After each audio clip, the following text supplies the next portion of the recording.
Greetings again. Bill Page, and this is the continuation of the series, Men of the Bible. And today we're going to talk about a man whose name was Nehemiah. His name means consolation, and the part of his life that we're going to talk about today takes place in chapter 1 and 2. At the opening of the book, we find Nehemiah living in Shushan. What Israel had been taken captive by the Babylonians, and they were in captivity, and they took many of the people and they began to use them. And Nehemiah was working in the citadel. He was working for the king. As a matter of fact, he was the cupbearer for the king.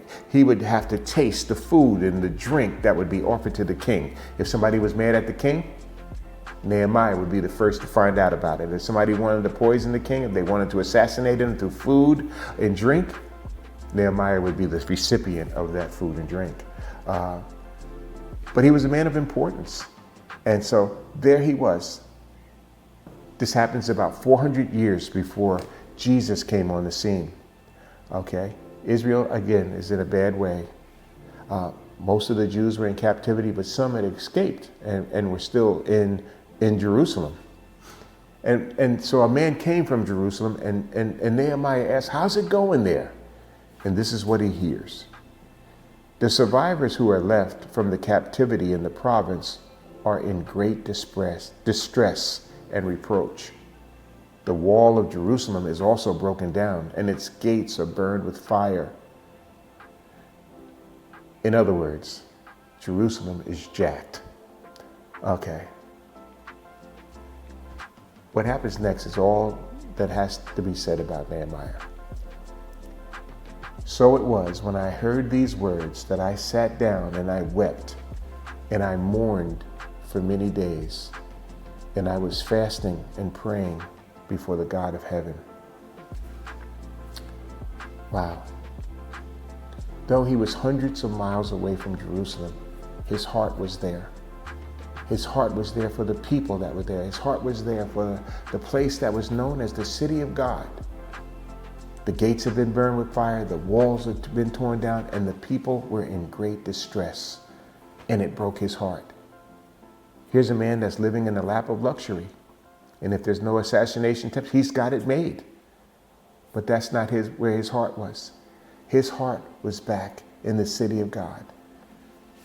And here's what he says: I pray, Lord God of heaven, O great and awesome God, you who keep your covenant and mercy with those who love you and observe your commandments, please let your ears be attentive and your eyes be open, that you may hear the prayer of your servant, which I pray before you now, day and night, for the children of Israel, your servants, and confess the sins of your children of Israel, which we, not they, which we have committed against you.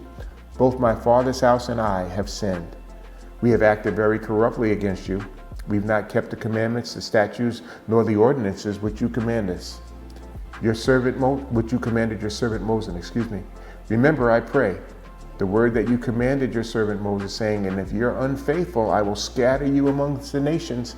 But if you return to me and keep my commandments and do them, though some of you are cast out to the farthest parts of heaven, yet I will gather them from there and bring them to the place which I have chosen as a dwelling place for my name.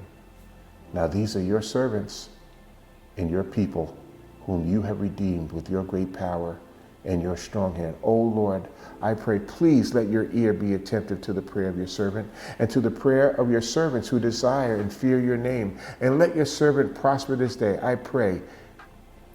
And grant him, talking of himself, mercy in the sight of this man, for I was the king's cupbearer.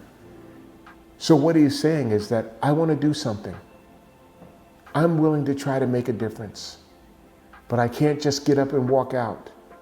I'm going to go ask my boss, the king, for favor. I ask you to give me favor. He wasn't dependent upon himself. He wasn't dependent upon his good works. He wasn't dependent upon his heart.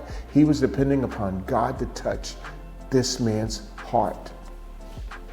And though there comes a time that he goes in before the king, and the king looks at him, and he could tell that there's something the matter with him. And he asks him, what's the matter? And I'm going to paraphrase this, what's the matter? Because You've never been like this before. In other words, you've always been kind of upbeat. You've always had it going on. Even though you were a slave, even though you're my servant, I've never seen you like this. And so he says, what's the matter? And he goes on to tell him, well, how can I not be this way? How can I not be like this when these things are going on back in my city?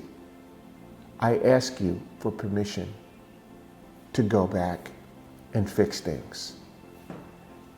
And the king, his response was, when will you return? Wow. In other words, I'm going to let you go. When are you going to come back?